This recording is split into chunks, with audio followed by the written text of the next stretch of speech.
Buenas tardes, mi nombre es Letifirla Amado Parras, soy estudiante de Administración de Empresas de primer semestre.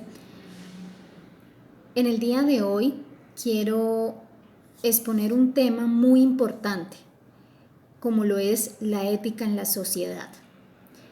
En el pasar de los años, el ser humano ha pasado por alto los principios de ética, los cuales son fundamentales en cada uno de ellos, siendo estos tan indispensables en cada aspecto de la vida cotidiana. En la formación de muchos hogares, los individuos se basaban en principios de moral, amor al prójimo, respeto del uno al otro, los cuales ya no son tan usuales y respetados, conllevando a que en la actualidad no persistan y ocurran tantos divorcios.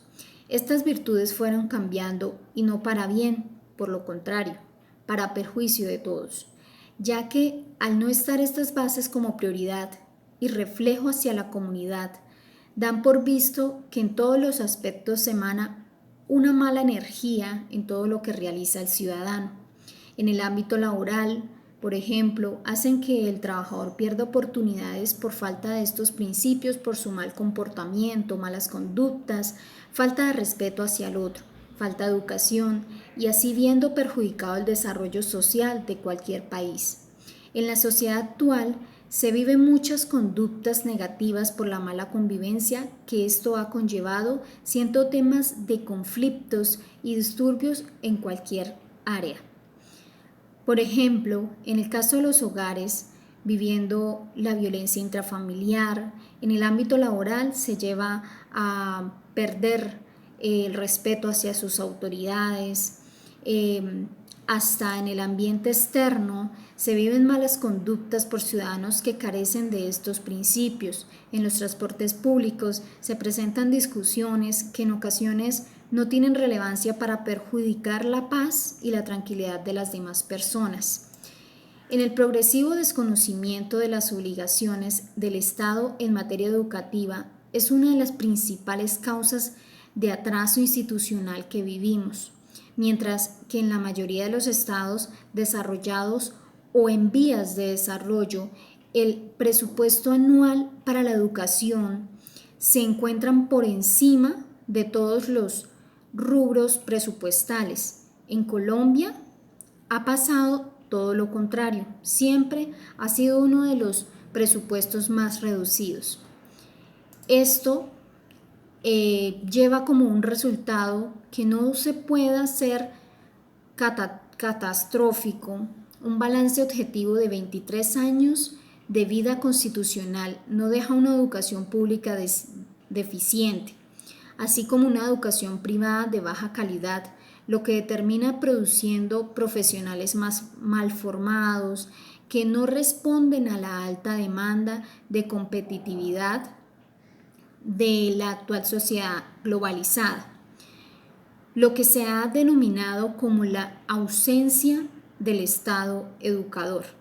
Nos arroja como resultado en nuestro país graves consecuencias políticas, administrativas y sociales que reflejan un estado de descomposición alarmante. A esto se le suma la cultura de la facilidad que desde el ingreso del narcotráfico en Colombia acostumbró a una gran parte de la sociedad al dinero fácil, el atajo, al desvío de recursos y al todo vale. La pujanza de las grandes fortunas en corto tiempo y chocantes signos externos de riqueza generaron en nuestra juventud un amor por el lujo y la vida fácil. Si del ingreso al país de esta cultura ya conocemos los responsables, no podemos desconocer que también existe un culpable público, silencioso y cómplice, que en los últimos 30 años ha ido soltando las riendas de sus obligaciones en materia educativa, sin preocuparse del vector igualitario que vehicula una educación generalizada y coordinada por el gobierno nacional. Es por ello que la administración pública se encuentra acorralada por la corrupción, nuestra justicia no deja de llenar titulares de prensa y los legisladores se encuentran liderando el más alto de prestigio institucional. Ahora que el gobierno nacional decide por primera vez en su historia dedicar el presupuesto más importante del Estado para la educación, sería interesante retomar un referente mundial que adoptó la misma posición hacia ya más de un siglo.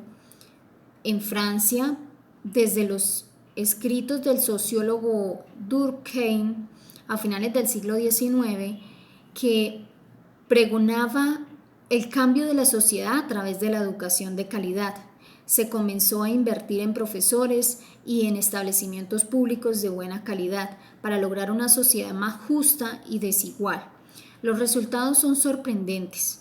En apenas un siglo, con un 30% del presupuesto anual, la educación sobrepasa el presupuesto destinado para defensa, que en la mayoría de los países es el primer rubro presupuestal del Estado.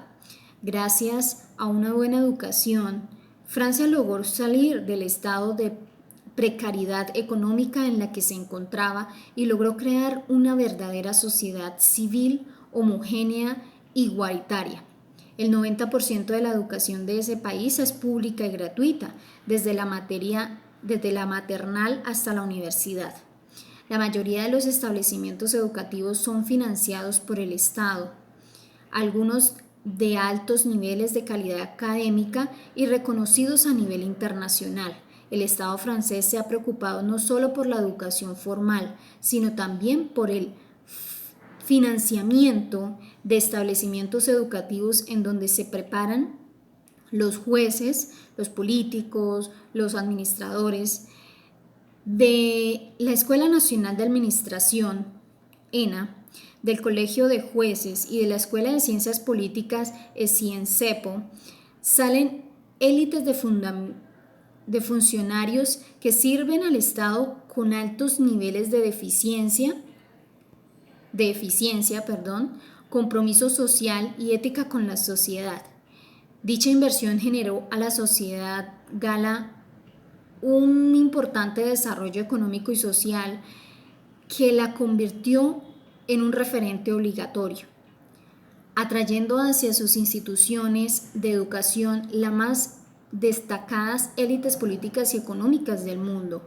En este sentido, Francia se adelantó casi un siglo a las recomendaciones de la UNESCO en 1998, que establecían para el mundo una educación inclusiva, globalizada y de calidad. Seguramente inspiró a que la Comisión de Sabios de 1994, que recomendó una carta de navegación para que Colombia dejara de ser dos naciones a la vez, una de papel y otra de cruel realidad. De cierta forma, Francia también se adelantó al informe del Banco Mundial sobre la educación en Colombia del 2019, en donde Jamil Samil propone una educación universitaria de rango mundial. Todos estos informes recogen en cierta forma parámetros necesarios para la educación del siglo XXI, que buscan un ciudadano más ético que jalone los indicadores del desarrollo social que establece el Banco Mundial. El Foro Económico Mundial y la Fundación Heritage, bajo desempleo, bajo índices de corrupción, menor desigualdad, mayor seguridad jurídica, mayor innovación, menor tasa de mortalidad infantil, menor planificación urbana y mayor apertura y movilidad educativa y laboral. Una sociedad edificada bajo estos preceptos podría llegar a construir un Estado homogéneo e igualitario, en donde cada ciudadano sería responsable y consciente tanto en la utilización de sus derechos como en la realización de sus deberes. Este importante cambio social a través de la educación es fundamental, según los conceptos en dos grandes columnas. La primera, en el valor social de la educación, el cual debe transformar y formar la sociedad, y la segunda, en la intervención del Estado como garante y responsable del comportamiento social de sus asociados. El primer pilar persiste 4 fines: universalidad de conocimientos para que sea la razón que ilumine y nutra los destinos de la sociedad; positivismo para que el individuo transforme la sociedad a través de sus conocimientos; perfección para que la sociedad haga avanzar al ser humano dentro de un grupo; y maleabilidad para que el ser humano se transforme y moldee de acuerdo con las necesidades de la sociedad en la que vive.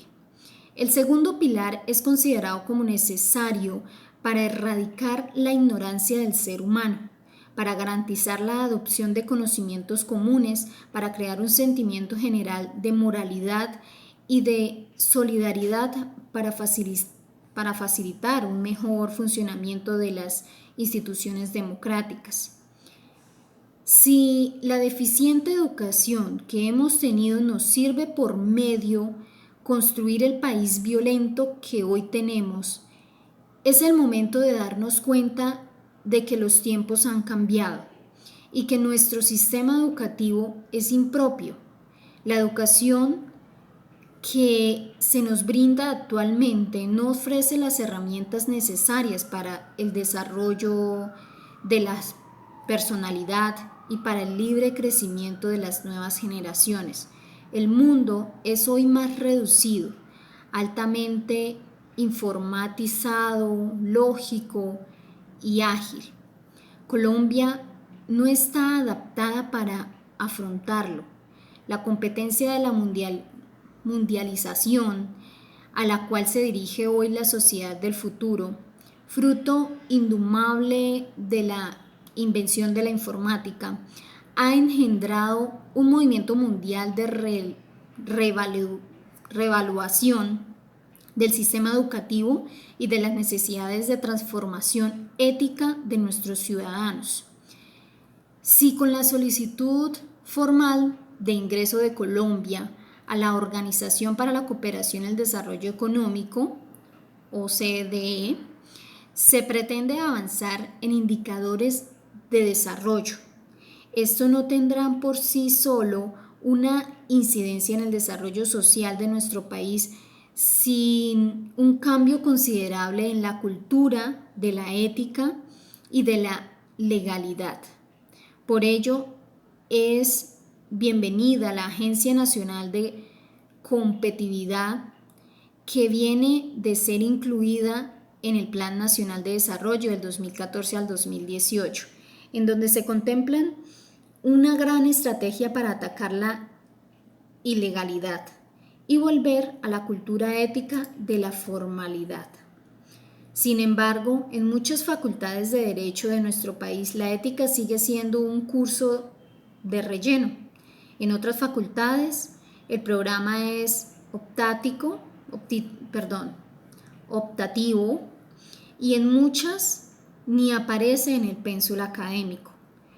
Es el momento de revisar nuestras estructuras educativas y fundamentar en la ética los principios básicos que necesita nuestra sociedad colombiana del siglo XXI. La ética debe volver a ser el curso más importante de los planes de estudio de todos los programas educativos del país, para poder así tener en claro que el desarrollo social de un país, de nuestro país, empieza por la formación ética de todos sus ciudadanos.